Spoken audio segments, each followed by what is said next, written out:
Hello everyone, good morning. কেমন আছো তোমরা সবাই? আশা করি খুব ভালো আছো। আমি ফ্রেশ হয়ে নিয়েছি। তারপর আমার সকালের প্রথম কাজটা হলো এই যে মোটুকে আদর করা।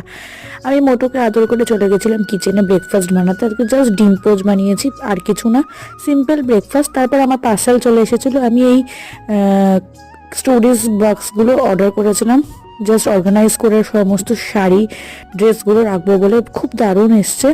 তারপর বসলাম ইন্ডাকশনটা একটু পরিষ্কার করতে। দেখতেই পাচ্ছ কিরম নোংরা হয়ে গেছে। আর পরিষ্কার করার পর এই যে এইরকম কি পরিষ্কার করেছি দেখো, পুরো চকচক করছে।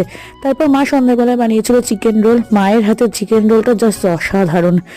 অনেক দিন পর হোমমেড চিকেন রোল খেলাম, তাও আবার মায়ের হাতের।